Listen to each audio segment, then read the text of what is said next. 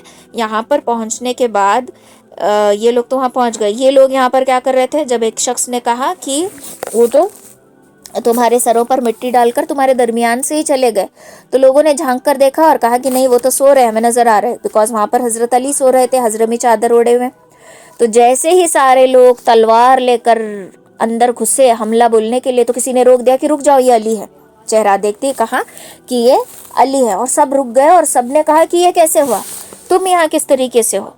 ہاں، یہ تم یہاں کس طریقے سے ہو؟ محمد کہاں گئے؟ وہ تو یہاں سو رہے تھے۔ تو چنانچہ سب لوگ حیران میں، سب لوگ شاکڈ، یہ کیا ہو گیا؟ اتنا اچھا موقع ہم نے کیسا گنوا دیا؟ تو حضرت علی کہتے ہیں کہ مجھے نہیں معلوم کہاں ہے، میں تو سو رہا تھا، مجھے تو کچھ بھی نہیں پتا۔ تو رسول اللہ صلی اللہ علیہ وسلم 27 صفر 14 نبوت یعنی نبوت کے 14ویں سال، ٹھیک ہے، رات میں اپنے مقام سے نکل کر جان اور مال سب کچھ یہاں پہ چھوڑ کر اپنے سب سے وفادار، سب سے زیادہ بھروسے مند ساتھی حضرت ابو بکر کے ساتھ تشریف لے کر گئے ان کے گھر۔ وہاں سے دروازے سے نہیں بلکہ کھڑکی سے نکلے، اور کھڑکی سے نکل کر یمن کی طرف رخ کیا، اور وہاں سے جا کر غار سور میں پناہ لی۔ اب غار سور میں بھی کس طریقے سے پناہ لی؟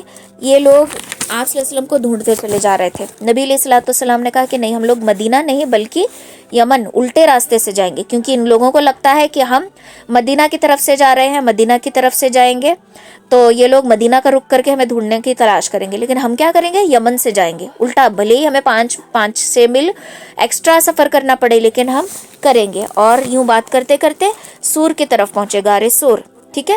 تو حضرت ابو بکر نے کہا کہ اے اللہ کے نبی، رک جائیے، پہلے میں جا کر دیکھتا ہوں کہ یہ جو غار ہے، ٹھیک ہے، ایک جو کیو ہے، یہ سیف ہے کہ نہیں، پہلے میں جا کے چیک کرتا ہوں، اگر صحیح ہے تو آپ کو یہاں پر لے کر جاؤں گا۔ کہا جاتا ہے کہ یہ جو غار سور ہے بہت نوکیلے پتھروں والا ہے، اور اس پر چلتے چلتے آپ صلی اللہ علیہ وسلم اور حضرت ابو بکر دونوں کے پیر زخمی ہو گئے تھے، اور یہ بھی کہا جاتا ہے کہ حضرت ابو بکر نے آپ کو گود میں اٹھا کر کیو تک، جو ہی غار ہے اس کے اندر تک گود میں اٹھا کر لے کر گئے تھے۔ بہرحال جو بھی ہو، یہ لوگ اس پہاڑ میں پہنچے اور غار سور میں یہ لوگ اب پناہ لینے والے تھے۔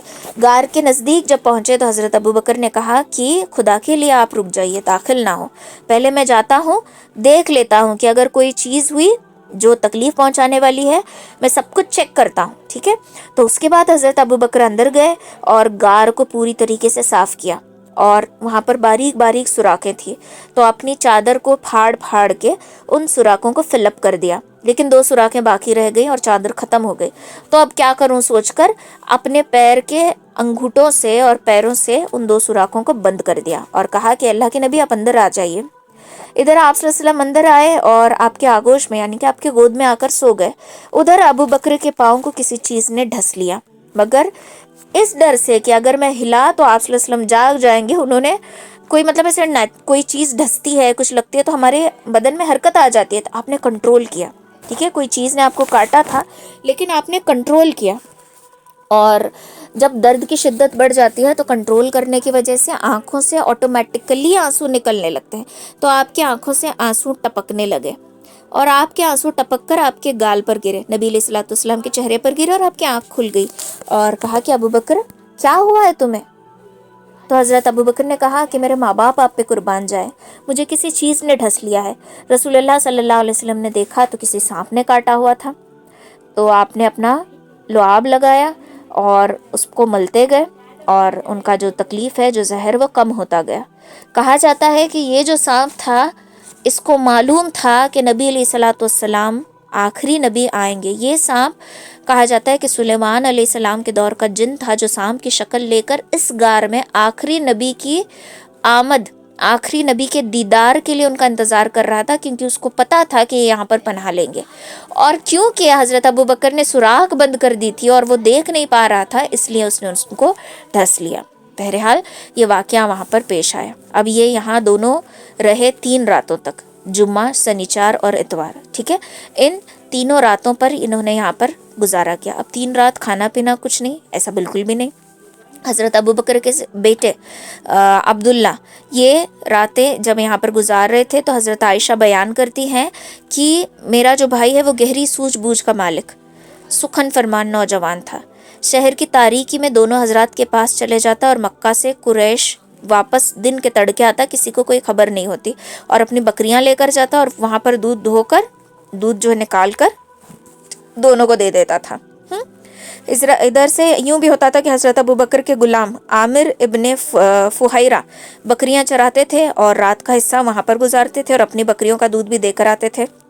ان کا بیٹا جب آتا تھا تو مکہ والوں کی جو باتیں ہیں، سیکرٹ جو باتیں ہوتی تھی، وہ ان کے تک پہنچاتا تھا۔ یہ سلسلہ 3 دن تک چلا۔ ادھر قریش نے ہلہ بول دیا تھا کہ ابھی پاگل ہو گئے تھے کہ ان کے ہاتھوں سے نبی علیہ الصلوۃ والسلام نکل گئے اور ان کو خبر تک نہیں چلی، تو یہ حضرت ابوبکر کو لے جا کر ان کو بند کر دیا، ان کو گھسیٹتے خانہ کعبے میں لے کر گئے اور وہاں پر جا کر ان کو بہت ٹارچر کیا، لیکن انہوں نے کہا کہ میں کچھ نہیں جانتا، مجھے کچھ پتہ ہی نہیں، تو میں کیا بولوں گا۔ تو حضرت علی سے ان کو کچھ حاصل نہیں ہو سکا۔ پھر یہ گئے حضرت ابوبکر کے گھر اور جا کر وہاں ان کی بیٹی حضرت اسماء بنت ابی بکر سے پوچھا۔ انہوں نے کہا کہ مجھے نہیں پتا، تو باخدا میں کچھ بھی نہیں جانتی، مجھے نہیں معلوم میرے ابا کہاں ہیں۔ اس پر ابو جہل نے اٹھا کر ان کو تھپڑ مارا تھا، اور یوں تھپڑ مارا تھا کہ ان کے کان کی بالیاں جو ہیں وہ گر گئی تھی۔ اس کے بعد قریش میں ایک ہنگامہ مچ گیا کہ جو بھی محمد صلی اللہ علیہ وسلم کو پکڑ کر لائے گا، زندہ یا مردہ، اس کو 100 اونٹ انعام میں دیے جائیں گے۔ یہ اعلان اب عام ہو گیا کہ اب جو بھی ایسا کرے گا ان کو 100 اونٹ دیے جائیں گے۔ تلاش کرنے والے تلاش کرتے کرتے کرتے غار تک پہنچ گئے۔ کہاں پر؟ یمن تک پہنچ گئے اور غار سور تک پہنچے۔ چنانچہ حضرت ابوبکر ڈر گئے اور کہنے لگے کہ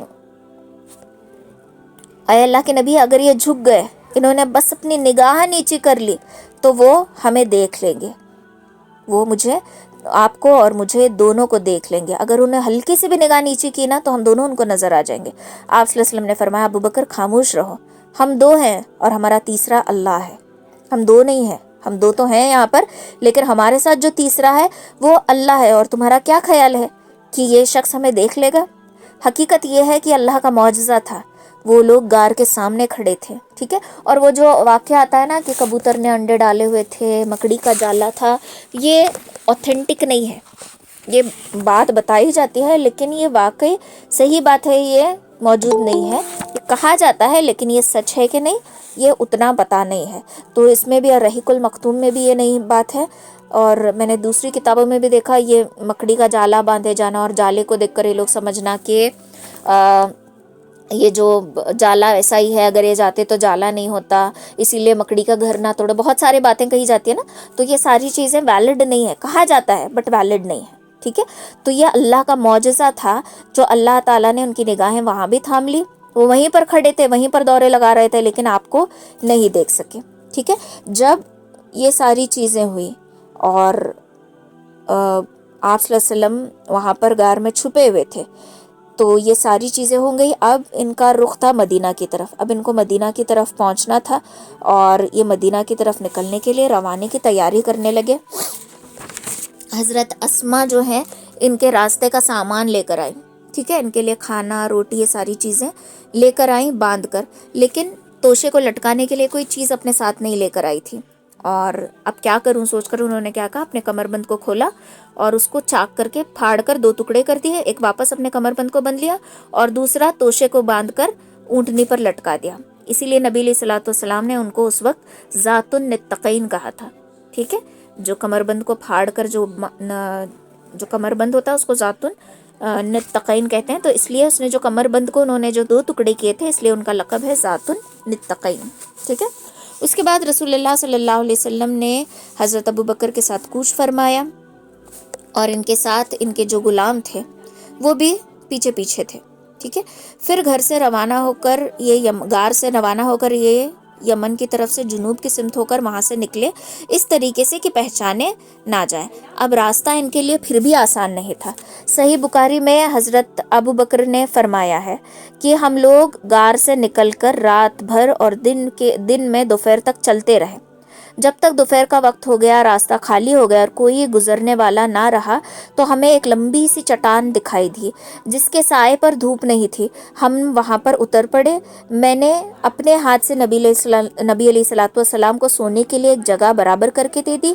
آپ وہاں پر سوتے رہے، آپ وہاں پر آرام کرنے لگے، اور میں نے کہا کہ اللہ کے رسول آپ سو جائیں اور میں آپ کے ارد گرد آپ کی دیکھ بھال کروں گا، پہرا دوں گا، آپ آرام کیجیے۔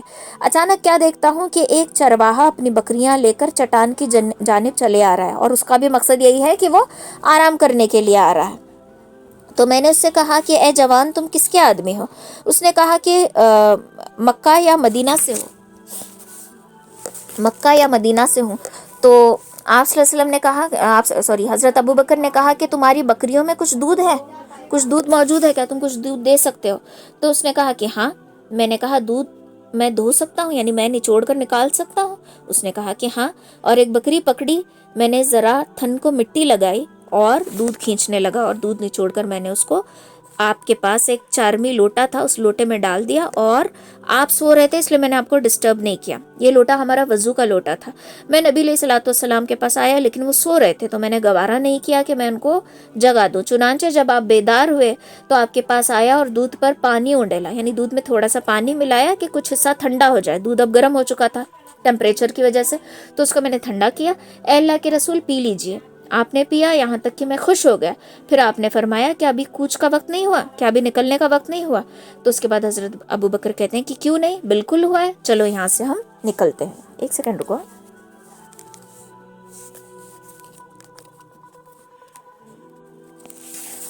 ٹھیک ہے، پھر اس سفر میں ابو بکر کا طریقہ یہ تھا کہ وہ نبی علیہ الصلوۃ والسلام کو ردیف رہا کرتے تھے، مطلب آپ کو سامنے رکھا سواری کے اور آپ ان کے پیچھے بیٹھا کرتے تھے۔ چونکہ ان پر بڑھاپے کے آثار نمایاں تھے حضرت ابو بکر کے اوپر، اور نبی علیہ الصلوۃ والسلام پر ابھی جوانی کے آثار غالب تھے، اس لیے آپ کی طرف توجہ کم کی جاتی تھی۔ اس کا نتیجہ یہ ہوا کہ کسی آدمی سے سابقہ پڑا تو وہ ابو بکر سے پوچھتا ہے کہ یہ آپ کے آگے کون سا آدمی ہے؟ حضرت ابو بکر نے اس کے جواب میں کہا کہ یہ آدمی مجھے راستہ بتاتا ہے۔ ٹھیک ہے، اس کو کہتے ہیں علم منطق۔ یہ بات جھوٹ بھی نہیں اور یہ بات سچ بھی نہیں۔ ٹھیک ہے، راستہ بتاتا ہے سے مراد ان کا یہ تھا کہ یہ آدمی میرا رہنما ہے، میرا رول ماڈل ہے، مجھے جنت کا راستہ بتاتا ہے۔ لیکن سننے والے نے کیا سمجھا کہ یہ آگے چلنے کا راستہ بتا رہا ہے۔ ٹھیک ہے، اس کو کہتے ہیں علم منطق، وہ بات جو سچ بھی نہ ہو اور جھوٹ بھی نہ ہو، جو حکمت کے طور پر وقت کا تقاضا دیکھ کر استعمال کی جاتی ہے۔ اسی سفر میں آپ صلی اللہ علیہ وسلم کا گزر جو ہے ام معبد ان کے گھر سے ہوا، ان کے خیمے سے ہوا۔ یہ ایک نمایاں اور توانا خاتون تھی، ہاتھوں میں گھٹنے ڈال کر، مطلب ایسے فولڈ ہو کر بیٹھی ہوئی تھی۔ آپ ان کے پاس گئے اور کہا کہ کچھ ہے تمہارے پاس کھانے کے لیے؟ بولی باخدا ہمارے پاس تو کچھ بھی نہیں ہے، کچھ ہوتا تو میں آپ لوگوں کی میزبانی میں کوئی تنگی نہ کرتی، بکریاں بھی دور دراز ہیں، یہ قحط کا زمانہ تھا، ٹھیک ہے، سوکھا پڑا ہوا تھا۔ رسول اللہ صلی اللہ علیہ وسلم نے دیکھا کہ خیمے کے آگوش میں ایک بکری ہے، فرمایا ام معبد یہ کیسی بکری ہے؟ بولی یہ کمزور ہے اور اس کی کمزوری کی وجہ سے یہ ریبڑ کے پیچھے ہے اور اس کو یہیں چھوڑ کر گئے ہیں۔ آپ نے دریافت کیا کہ اس میں کچھ دودھ ہے؟ بولا وہ اس سے کہیں زیادہ کمزور ہے، دودھ کا تو کوئی گنجائش ہی نہیں ہے، بہت زیادہ کمزور ہے۔ آپ نے فرمایا کہ اجازت ہے میں تھوڑا دودھ دھو لوں؟ بولی کہ ہاں آپ چیک کر لو، اگر آپ چیک کرنا چاہتے ہیں تو آپ چیک کر لو۔ اسی گفتگو کے بعد آپ دودھ نچوڑنے کی کوشش کرتے ہیں اور تھنے دودھ سے بھر جاتے ہیں۔ آپ نے ام معبد رضی اللہ تعالیٰ عنہ سے کہا کہ ایک بڑا سا برتن لے آؤ جو جماعت کے لوگوں کو کھلا پلا سکتا ہے۔ میں ایک برتن لے کر گئی اور وہ سارا برتن جو ہے دودھ سے بھر گیا، یہ آپ کے ہاتھوں کی برکت تھی، اور وہ خود بھی پی اور ان کو بھی پینے کے لیے دیا، اور تینوں لوگ سیراب ہو گئے۔ ابھی یہ لوگ مسلمان نہیں ہوئے تھے، ہاں ام معبد، ٹھیک ہے، تو ان کو آگے چھوڑ کر یہ چلے گئے۔ تھوڑی دیر گزری کہ ان کے شوہر ابو معبد رضی اللہ تعالیٰ عنہ گھر آئے اور اپنی کمزور بکریوں کو دبلے پن کی وجہ سے مرین چال چل رہے تھے، مطلب مریل ہو چکے تھے ساری بکریاں۔ ان کو ہانکتے ہوئے پوچھے اور سامنے اتنا بڑا برتن دیکھا دودھ کا، پوچھا کہ یہ تمہارے پاس کہاں سے آیا؟ جبکہ بکریاں تو دور دراز تھی اور گھر میں دودھ دینے والی بکری ہی نہیں تھی۔ بولے باخدا کوئی شخص آیا تھا اور اس نے اس طریقے سے کھانے کے لیے پوچھا، ساری واقعہ انہوں نے بتا دیا، اور جب اس نے بکری کو چھوا تو اس کی تھنیں دودھ سے بھر گئی. میں بھی حیران تھی. تو ان کے شوہر کہتے ہیں کہ معلوم ہوتا ہے یہ وہی صاحب قریش ہے جس کی قریش والے تلاش کر رہے ہیں. اچھا ذرا اس کی کیفیت تو بیان کرو. اس پر ام معبد نے نہایت دلکش انداز میں آپ کا جو حلیہ تھا، آپ کا جو لکس تھے، وہ سارے بیان کر دیے. تو ان کے شوہر سن کے کہتے ہیں واللہ یہ تو وہی صاحب قریش ہے جس کے بارے میں لوگوں نے قسم قسم کی باتیں بیان کی ہیں. میرا ارادہ ہے کہ آپ کی رفاقت اختیار کروں، اور کوئی راستہ ملا تو ضرور کروں گا. ٹھیک ہے. اور ادھر مکہ میں کیا ہو رہا تھا؟ مکہ میں ایک آواز گونج رہی تھی. کوئی نہیں جانتا تھا کہ وہ آواز کہاں سے گونج رہی ہے. ٹھیک ہے. تو اللہ رب العزت نے، ہو سکتا ہے کہ یہ جنات کہہ رہے تھے، ہو سکتا ہے کہ فرشتے کہہ رہے تھے، کون کہہ رہا تھا پتہ نہیں، لیکن ایک آواز گونج رہی تھی. حضرت اسما کہتی ہیں کہ ہمیں معلوم نہ تھا کہ رسول اللہ صلی اللہ علیہ وسلم نے کدھر کا رخ فرمایا ہے، لیکن ایک جن کے ذریعے مکہ میں یہ اشعار پڑھتا ہوا آیا تھا، لوگ اس کے پیچھے پیچھے چل رہے تھے، اس کی آواز سنائی دے رہی تھی، لیکن کوئی اس کو دیکھ نہیں پا رہا تھا. یہاں تک کہ وہ بالائی مکہ سے نکل کر آگے آگے چلتا گیا. وہ کہتی ہے کہ جب ہم نے اس کی بات سنی تو ہمیں معلوم ہوا کہ رسول اللہ صلی اللہ علیہ وسلم نے کدھر کا رخ فرمایا ہے، یعنی آپ کا رخ مدینہ کی جانب ہے. ٹھیک ہے. تو یہ چیز ہو گئی، مکہ والوں کو پتا چل گیا اب کہ مدینہ کی جانب ہے. یہ جان بوجھ کے تھا، کیونکہ اب یہ مدینہ کی طرف نکل چکے تھے، اب ان کو پکڑنا بیکار تھا. لیکن پھر بھی لوگ ان کی تلاش میں تھے. راستے میں سراقہ ابن ملک نے تعاقب کیا، فالو کیا آپ کو، اور دیکھا کہ یہ لوگ ہیں. پھر اپنی قوم کی بڑی مجلس میں بیٹھے تھے. وہاں پر ایک آدمی نے کہا کہ ہمارے پاس یہ بات آئی ہے کہ جو اس طریقے سے محمد کو پکڑے گا، چاہے زندہ ہو چاہے مردہ ہو، اس کو 100 اونٹوں کی انعام دیا جائے گا. تو سراقہ یہ سنتے سنتے کیا کرتے ہیں، وہاں سے اٹھ جاتے ہیں اور کہتے ہیں کہ یہاں سے تو کوئی ایسے آدمی نہیں گزرے، اور جا کر گھر اپنے باندی سے کہتے ہیں کہ میری جو تیز گھوڑی ہے اس کو باہر نکال کر فلاں جگہ پر کھڑے رہنا، اور تیرکش جو تیر کمان ہے وہ بھی اس کے ساتھ رکھ لینا. تو سراقہ کہتے ہیں کہ میں سمجھ گیا تھا کہ یہ 2 لوگ جو میں نے دیکھے تھے یہ وہی ہے. میں نے اس آدمی سے کہا کہ وہ لوگ یہاں سے، میں نے مطلب لوگوں میں کہا کہ یہ لوگ یہاں پہ نہیں ہیں. تو جب اپنی گھوڑی لے کر نکلے تو وہاں پر ایک اور آدمی تھا. اس نے کہا کہ کیا تم نے یہاں 2 جوانوں کو دیکھا ہے؟ تو سراقہ کہتے ہیں کہ نہیں. تو یہ کہتا ہے کہ 2 لوگ آگے گئے ہیں اور میں انہی کی تلاش میں. سراقہ کہتا ہے کہ میں وہیں سے آ رہا ہوں، یہ وہ 2 لوگ نہیں ہیں. میں بھی یہ سوچ کر ہی گیا تھا، لیکن یہ 2 لوگ وہاں پر نہیں ہیں. ٹھیک ہے. پھر یہ اپنے گھوڑے کو لے کر وہاں سے نکلے اور ان لوگوں کا پیچھا کرنے لگی. کس کا؟ حضرت ابوبکر کا اور نبی صلی اللہ علیہ وسلم کا. اب نکل رہے تھے تو یہ ہوا کہ گھوڑا جو ہے دوڑنے کو تیار نہیں ہے. انہوں نے اپنے تیرکش ہوتا ہے نا، جو باکس ہوتا ہے جس میں تیر رکھے ہوتے ہیں، انہوں نے کہا کہ اگر میں یہ جو کام کر رہا ہوں، جو ان کو پکڑنے جا رہا ہوں، یہ اگر صحیح ہے یا غلط ہے، اس میں سے مجھے کچھ اندازہ لگ جائے. یہ سوچ کر تیر نکالا تو وہ تیر ہاتھ لگا جو بالکل بھی ان کو پسند نہیں تھا، سراقہ کو. لیکن پھر بھی آگے بڑھے، اس بات کو ٹالا اور پھر آگے بڑھے. اور چونکہ آگے بڑھے، اچانک سے گھوڑے کے جو پیر ہے زمین میں ڈھس گئے، یہاں تک کہ گھٹنوں تک پہنچ گئے، اور میں اس سے گر گیا. پھر میں نے اسے ڈانٹا اور اسے اٹھانا چاہا، لیکن وہ اپنے پاؤں سے بڑے مشکل سے نکال سکا. بہرحال جب وہ سیدھا کھڑا ہوا تو اس کے پاؤں کے نشان سے میرے پاس کے جو تیر ہے، پھر میں نے یہ کیا کہ اگر میں جو کر رہا ہوں یہ صحیح ہے تو کوئی اشارہ مل جائے. تو پھر وہی تیر باہر نکلا جو مجھے ناپسندیدہ تھا. اس کے بعد میں نے سوچا کہ یہ کچھ تو میں غلط کر رہا ہوں، اور میں نے اپنا ارادہ بدل دیا. اس کے بعد میں نے امن کے ساتھ ان لوگوں کو پکارا، یعنی پیس کے ساتھ، خطرے سے نہیں، دھمکی دے کر نہیں، بلکہ امن کے ساتھ میں نے ان کو پکارا. تو وہ لوگ ٹھہر گئے اور میں نے اپنے گھوڑے پر سوار ہو کر ان کے پاس پہنچا. جس وقت میں ان سے روک دیا گیا تھا، اسی وقت میرے دل میں یہ بات بیٹھ گئی تھی کہ رسول اللہ صلی اللہ علیہ وسلم کا معاملہ غالب آ کر رہے گا. چنانچہ میں نے آپ سے کہا کہ آپ کی قوم آپ کے بدلے میں دیت یعنی انعام رکھ رہی ہے، اور انعام یہ ہے کہ 100 اونٹ دیے جائیں گے. میں ان کے ساتھ نہیں ہوں، میں اس آس سے نہیں آیا، مگر انہوں نے نہ مجھے کچھ دیا ہے نہ میرا کچھ لیا ہے. میں بھلائی کی نیت سے آپ کو آواز دے رہا ہوں. تو کیا آپ میرے سامان میں سے کوئی سامان لے کر جانا چاہتے ہیں اپنے سفر کے لیے؟ تو آپ صلی اللہ علیہ وسلم نے کوئی سامان لینے سے انکار کیا اور کہا کہ ہمارے متعلق رازداری رکھنا. میں نے آپ سے گزارش کی آپ مجھے پروانہ امن لکھ کر دے دیں کہ میں نے آپ کی ابھی مدد کی ہے، کل آپ غالب ہو جائیں تو مجھے کوئی نقصان نہیں پہنچانا، اس لیے ایک ایگریمنٹ لکھ کر دے دیں. اور آپ نے چمڑے پر وہی حضرت ابوبکر سے کہا اور وہ آگے بڑھ گئے، لکھ کر دے دیا اور آگے بڑھ گئے. اس واقعے سے متعلق حضرت ابوبکر کی خود ایک روایت ہے. ان کا بیان ہے کہ ہم لوگ روانہ ہوئے تو قوم ہماری تلاش میں تھی، مگر سراقہ ابن ملک ابن جشام کے سوا جو اپنے گھوڑے پر آیا تھا اور کوئی ہمیں نہ پا سکا. میں نے کہا اللہ کے رسول، یہ پیچھا کرنے والا ہمیں لینا چاہتا ہے، ہمیں پکڑنے کے لیے آیا ہے. تو اللہ کے نبی صلی اللہ علیہ وسلم نے کہا لا تحزن ان اللہ معنا، غم نہ کرو، اللہ ہمارے ساتھ ہے. بہرحال سراقہ آیا بھی اور واپس لوگوں میں چلا گیا بھی، اور جو لوگ پیچھے پیچھے تھے نا تلاش میں، ان لوگوں سے کہا کہ میں پورا راؤنڈ مار کر آ گیا، پوری چکر لگا کر آ گیا، یہاں پر وہ نہیں ہے. ٹھیک ہے، یوں کرتے کرتے آسانی سے اب یہ دونوں جو ہیں وہ پہنچے قبا میں. ٹھیک ہے، دوشنبہ 8 ربیع الاول 14 نبوت پہلی ہجرت، ہجری کا پہلا سال. ٹھیک ہے، رسول اللہ صلی اللہ علیہ وسلم قبا میں پہنچے. حضرت عروہ ابن زبیر رضی اللہ تعالیٰ عنہ کا بیان ہے کہ مدینہ کے مسلمانوں نے مکہ سے رسول اللہ صلی اللہ علیہ وسلم کی روانگی کی خبر سن لی تھی، اس لیے روز باہر آ کر دھوپ کے چڑھنے تک آپ کی راہ دیکھا کرتے تھے، اور جب سورج ایک دم تیز ہو جاتا تھا تو تھک کے واپس چلے جاتے تھے. روزانہ انتظار کرتے تھے. تو ایک دن ایک یہودی کسی کام سے اپنے ٹیلے پر چڑھا تھا اور اس نے دیکھا کہ ایک چاندی سا چمکتا ہوا چہرہ نظر آ رہا ہے، اور یہ حضرت ابوبکر اور آپ صلی اللہ علیہ وسلم تھے. اس نے انکنٹرولیبل بے خود ہو کر نہایت بلند آواز سے کہا کہ عرب کے لوگوں، یہ رہا تمہارا نصیب جس کا تمہیں انتظار تھا.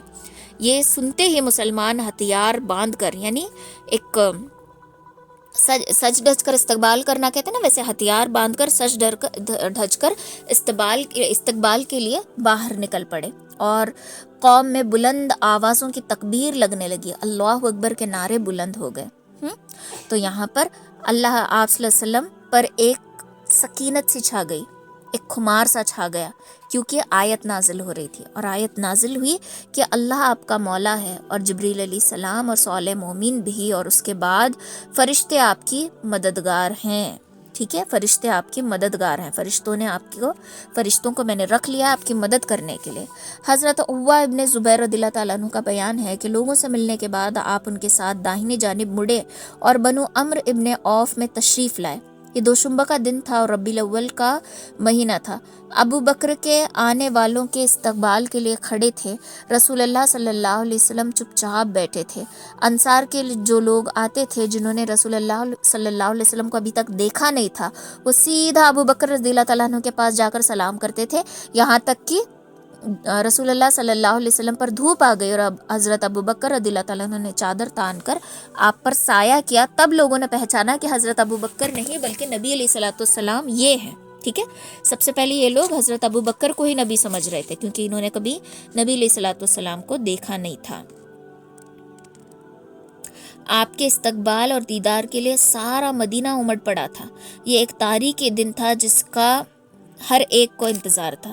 آج یہود نے بھی دیکھ لیا کہ آخری نبی کی جو آمد ہے، ان کا استقبال ہے، ان کا کیا درجہ ہے، ان کا کیا مقام ہے، انہوں نے سب کچھ دیکھ لیا. ادھر حضرت علی ابن طالب رضی اللہ تعالیٰ عنہ بھی مکہ میں 3 روز ٹہرے اور وہاں سے نکل کر رسول اللہ صلی اللہ علیہ وسلم کے پاس مدینہ پیدل نکل گئے. مدینہ کا رخ انہوں نے پیدل کیا اور رسول اللہ صلی اللہ علیہ وسلم سے قبا میں آ کر ملے. وہاں صلی اللہ علیہ وسلم کلثوم رضی اللہ تعالیٰ عنہ کے یہاں جو ہے کلثوم ابن حدم رضی اللہ تعالیٰ عنہ کے یہاں قیام فرما تھے. رسول اللہ صلی اللہ علیہ وسلم نے بعض روایت میں آتا ہے کہ 4 دن یہاں پر قیام کیا، بعض میں آتا ہے کہ 10 دن، بعض میں آتا ہے کہ 24 دن یہاں پر قیام کیا. اس دوران انہوں نے مسجد قباء کی بنیاد رکھی اور اسی میں نماز پڑھی، اور یہ آپ صلی اللہ علیہ وسلم کی نبوت کے بعد کی پہلی مسجد ہے جس کی بنیاد تقویٰ پر رکھی گئی تھی. ٹھیک ہے، 5ویں دن یا 12ویں دن یا 26ویں دن جمعہ کو آپ صلی اللہ علیہ وسلم نے حکم الہی کے مطابق وہاں سے روانہ ہو گئے اور اپنے ماموں کے قبیلے اپنے ماموں کے قبیلے بنو نجار کے قبیلے وہاں پر گئے اور وہاں پر سب لوگ آپ کے استقبال میں کھڑے ہو گئے تھے. اب یہاں سے یہ لوگ مدینہ میں داخل ہوئے. جمعہ کے بعد نبی علیہ الصلوۃ والسلام مدینہ تشریف لے گئے اور اسی دن اس شہر کا نام جو ہے یثرب کے بجائے، مدینہ کا نام یثرب تھا، ٹھیک ہے، مدینہ کا پہلا نام یثرب ہے. مدینہ عربی میں شہر کو کہتے ہیں. جیسے کہ ابھی میں بولوں گی بلگام شہر، تو اس کو عربی میں کہا جائے گا بلغام، مدینۃ البلغام، بلغام کا شہر، ٹھیک ہے. تو مدینہ مطلب شہر. تو اس وقت اس کا نام یثرب تھا، لیکن جب رسول اللہ صلی اللہ علیہ وسلم مدینہ تشریف لائے تو اس کا نام ہو گیا مدینۃ الرسول، رسول اللہ صلی اللہ علیہ وسلم کا شہر. یہ نہایت تاریخی دن تھا. گلی کوچے سے آوازیں گونج رہی تھی، بچیاں اشعار پڑھ رہی تھی. کون سے اشعار پڑھ رہی تھی؟ طلع البدر علینا، کہ آج ہم پر چاند اتر آیا. اشرق البدع علینا من ثنیات الوادی، کہ 14ویں کا چاند ہم پر چڑھا ان پہاڑوں سے جو ہے صوب جنوب. وجب الشکر علینا ما دعا للہ دعا، شکر واجب ہے ہم پر اللہ کا، کیسا عمدہ دین اور تعلیم دی ہے. ایھا المبعوث فینا جئت بالامر المطاع، ٹھیک ہے، اور بھیجنے والے نے یہ طے کبریا بھیج دیا اور ہم نے اس فرض کی اطاعت، حکم کو اور اس کی اطاعت ہم نے قبول کر لی. تو ایسے عربی میں اشعار یہ لوگ پڑھنے لگے تھے اور آپ صلی اللہ علیہ وسلم کا استقبال کرنے لگے تھے. اب یہاں پر ہر کوئی چاہ رہا تھا کہ آپ صلی اللہ علیہ وسلم میرے یہاں قیام فرمائے. آپ اونٹنی سے بھی اترے نہیں تھے اور آپ کی سفید اونٹنی تھی. آپ نے کہا کہ اونٹنی جا کر جہاں رکے گی میں وہاں پر قیام کروں گا. اب یہ اونٹنی کچھ قدم چلی پھر رکی، کچھ قدم چلی پھر رکی، اور جا کر آپ کے ماموں کے قبیلے کے پاس ہی رک گئی. تو آپ نے کہا کہ ٹھیک ہے میں یہاں پر قیام فرماؤں گا. اب بنو نجار کے قبیلے میں سے کس کے گھر میں قیام فرمائیں گے؟ تو ہر کوئی یہ کر رہا تھا کہ میرے گھر رکو، میرے گھر رکو. لیکن اتنے میں حضرت ابو ایوب انصاری نے لپک کر آپ کے اونٹ کا کجاوا پکڑ لیا. رسول اللہ صلی اللہ علیہ وسلم نے فرمایا آدمی اپنے کجاوے کے ساتھ ہے. ادھر حضرت اسد ابن زرارہ نے آ کر اونٹنی کی نکیل پکڑ لی، چنانچہ یہ اونٹنی ان کے پاس رہی. ٹھیک ہے، تو آپ حضرت ابو ایوب انصاری کے گھر قیام کیے. بعض روایت میں یہ بھی آتا ہے کہ آپ نے اونٹنی کو آزاد چھوڑ دیا کہ یہ کس گھر کے پاس جا کر بیٹھے گی میں وہاں پر قیام کروں گا. تو اونٹنی جا کر بیٹھی تھی حضرت ابو ایوب انصاری کے گھر کے سامنے اور آپ صلی اللہ علیہ وسلم نے وہاں قیام فرمایا. ٹھیک ہے، تو حضرت ابو ایوب انصاری رضی اللہ تعالیٰ عنہ نے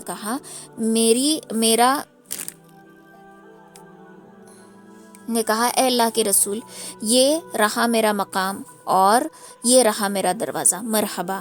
آپ نے فرمایا جاؤ اور ہمارے لیے قیل اللہ کی جگہ تیار کرو. انہوں نے عرض کیا آپ دونوں حضرات تشریف لے چلیں، اللہ برکت دے. ٹھیک ہے، تو اب یہ ان کے گھر گئے، ان کے یہاں قیل اللہ کیا اور اب یہاں سے جو ہے نئی زندگی شروع ہو گئی تھی. شروع ہو گئی تھی، نیا ماحول بن گیا تھا. چند دن بعد وہاں پر آپ کی زوجہ ام المومن حضرت سودا رضی اللہ تعالیٰ عنہ اور آپ کی دونوں صاحبزادیاں حضرت فاطمہ اور ام کلثوم اور حضرت اسامہ ابن زید رضی اللہ تعالیٰ عنہ اور ام ایمن رضی اللہ تعالیٰ عنہ بھی آ گئی تھی. ان سب کو حضرت عبداللہ ابن ابی بکر اپنے ساتھ لے کر آئے تھے. ٹھیک ہے، جو عائشہ رضی اللہ تعالیٰ عنہ کو بھی ساتھ لے کر آئے تھے. البتہ نبی علیہ الصلوۃ والسلام کی ایک صاحبزادی حضرت زینب رضی اللہ تعالیٰ عنہ حضرت ابو العاص کے پاس باقی رہ گئی. انہوں نے آنے نہیں دیا اور وہ جنگ بدر کے بعد تشریف لا سکی. حضرت عائشہ کا بیان ہے رسول اللہ صلی اللہ علیہ وسلم مدینہ تشریف لائے تو حضرت ابو بکر اور حضرت بلال کو بخار آ گیا. میں نے ان کی خدمت کی اور دریافت کیا کہ ابا جان آپ کا کیا حال ہے اور اے بلال آپ کا کیا حال ہے. وہ فرماتی ہیں کہ جب حضرت ابو بکر کو بخار آتا تھا تو یہ اشعار پڑھتے تھے کہ ہر آدمی سے اس کے اہل کے اندر صبح بخیر کہا جاتا ہے، حالانکہ موت اس کے جوتے کے تسمے سے بھی زیادہ قریب ہے. اور حضرت بلال کی کچھ حالت ایسی تھی کہ وہ سنبھلنے کا نام نہیں لے رہی تھی. کہتے تھے کہ کاش میں جانتا کہ کوئی رات وادی مکہ میں گزار سکوں گا اور میرا گرد اسکار اور جلیل گھاس ہوں گی، اور کیا کسی دن مجنہ کے چشمے پر وارد ہو سکوں گا، مجھے شمع اور طفیل دکھائی پڑے گی. ٹھیک ہے، تو یہ ان دونوں کو بخار آیا دو وجہ سے. ایک تو اپنا شہر ہوتا ہے، بھلے ہی کتنا بھی یہ کر لو، ہجرت کے بعد سفر کی تھکان سے بھی تکلیف، اور اپنے شہر کی، ابھی سمجھ لو کسی لڑکی کا کسی دوسرے شہر میں نکاح کیا گیا ہے، وہ جلدی ایڈجسٹ نہیں ہو پاتی بیکاز اسے اپنے شہر کی عادت ہوتی ہے. پھر بھی لڑکیاں ایڈجسٹ کر لیتی ہیں، مرد ایڈجسٹ نہیں کر پاتا. اسے یہ ہوتا ہے کہ کب میں شہر آؤں اپنے اور کب میں بس جاؤں. اسے اپنے گھر کی، اپنے شہر کی عادت ہوتی ہے. تو یہی حال ان کے دونوں کا تھا. ان کو دونوں کو مکہ کی یاد بہت ستاتی تھی.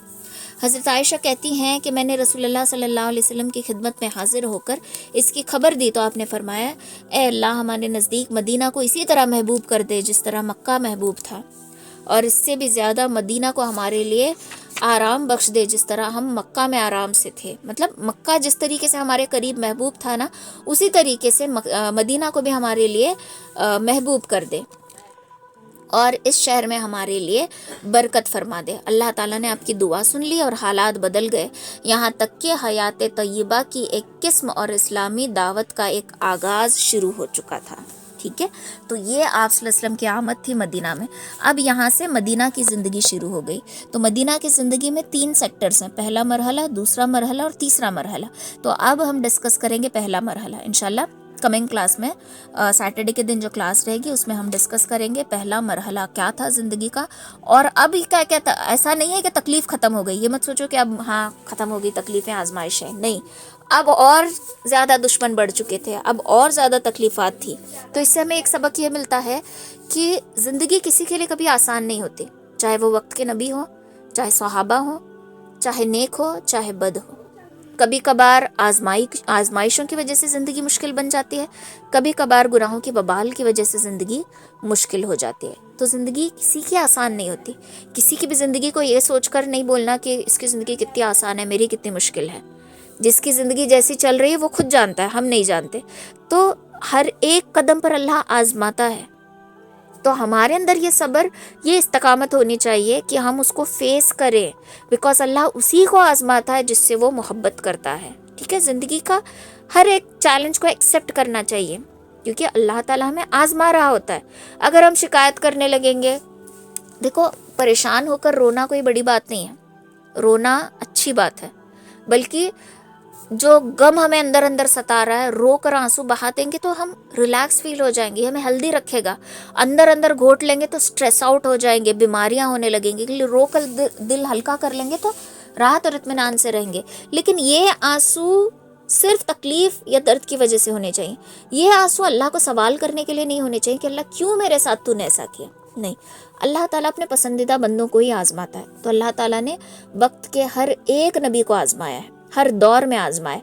آج بھی ہر ایک علماء کرام کو آزمایا جاتا ہے، ہر ایک اللہ والے کو آزمایا جاتا ہے. جو دین کی راہ میں لگتا ہے اس کو آزمایا جاتا ہے، جو توبہ کرتا ہے اس کو آزمایا جاتا ہے، جو توبہ کر کے توبہ والی زندگی گزارا اس کو ہر طریقے سے گناہ، اپنے پچھلے گناہ کے موقع دکھا دکھا کر آزماتا ہے اللہ تعالیٰ کہ اپنے گناہ کو چھوڑ کر اس راستے پر مضبوطی سے ٹکا رہے گا کہ واپس اسی راستے پر جائے گا. ہر حال میں کبھی اپنوں سے اللہ تعالیٰ آزمائے گا.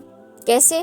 کل ہم نے گناہ کیا تھا، آج ہم نے توبہ کر کے نیکی والی زندگی گزاری، لیکن ہمارے اپنے ہمیں تانا دے رہے ہیں کہ تم پہلے کیا تھے اب کیا ہو، بڑے آئے باتیں کرنے والے، بڑے آئے دین بتانے والے، پہلے کیا تھے، پہلے اپنے گربان میں جھانک کے دیکھو. تو یہ ہماری آزمائش ہے کہ ان کی باتوں سے تھک ہار کر کیا ہمارے دل میں یہ بات آتی ہے کہ کیا چھوڑ اتنا کر کے بھی یہی سننا ہے، تو میں اسی راستے میں اچھی تھی، یہ سوچ کر واپس وہاں پلٹے گا، یا استقامت کے ساتھ لوگوں کی باتوں کو نظر انداز کر کے اللہ کا دامن پکڑ کر یا اللہ کے دامن کو تھام کر یہاں پر ڈٹی رہے گی. یہ اللہ آزماتا ہے. تو لوگوں کی باتوں سے بھی مایوس نہیں ہونا، آزمائشوں سے بھی مایوس نہیں ہونا. اللہ آزما رہا ہے کہ میرے بندے کے اندر کتنی طاقت ہے، اور یقین جانو اللہ تعالیٰ ہماری طاقت سے زیادہ ہمیں نہیں آزماتا. تو جتنی بھی آزمائشیں ہو رہی ہیں یہ ہماری طاقت کی نشانی ہے، ہماری اسٹرانگ ہونے کی نشانی ہے. سمجھ میں آیا؟ تو یہ آپ صلی اللہ علیہ وسلم کی زندگی سے ہمیں سیکھنے کو ملتا ہے. انشاءاللہ نیکسٹ کلاس میں ہم مدینہ کی زندگی پر روشنی ڈالیں گے. سبحان اللہ و بحمدہ.